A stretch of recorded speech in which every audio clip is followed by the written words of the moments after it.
আগে পেনাল্টি ও ফাউলের নিয়ম জানুন, তারপর আর্জেন্টিনার সমালোচনা করতে আসবেন। আর্জেন্টিনা ও মেসির সাফল্য সহ্য না হলে চুপ থাকুন। এবার সমালোচকদের ধুয়ে দিলেন ডি মারিয়া। 2-0 গোলে পিছিয়ে থেকেও অবিশ্বাস্য এক ঘুরে দাঁড়ানোর গল্প লিখে মিশরকে হারিয়েছে আর্জেন্টিনা। ফুটবল ইতিহাসে মাত্র 10 মিনিটের ব্যবধানে এমন অনবদ্য কামব্যাক সত্যিই বিরল, আর সেটাই করে দেখেছে আলবিসেলেস্তারা। তবে এই মহাকাব্যিক জয়ের পর ম্যাচ রেফারির সিদ্ধান্ত নিয়ে প্রশ্ন তুলে আর্জেন্টিনার জয়কে বিতর্কিত করার চেষ্টা করছেন কেউ, আর এতেই চটেছেন সাবেক আর্জেন্টাইন তারকা ডি মারিয়া।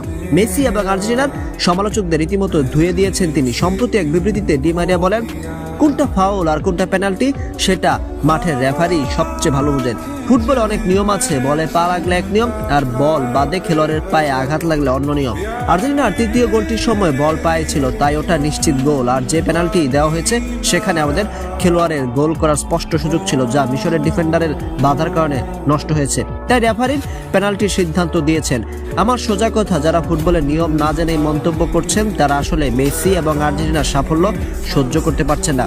আগে নিয়ম শিখুন, তারপর আর্জেন্টিনাকে নিয়ে কথা বলতে আসবেন। আর্জেন্টিনার সাফল্য যদি সহ্য না হয় তবে খেলা দেখা বন্ধ করে দিন। কোনো দল আপনার পছন্দ না হতেই পারে, তার মানে এই নয় যে অযৌক্তিকভাবে সবসময় তাদের পেছনে লেগে থাকতে হবে।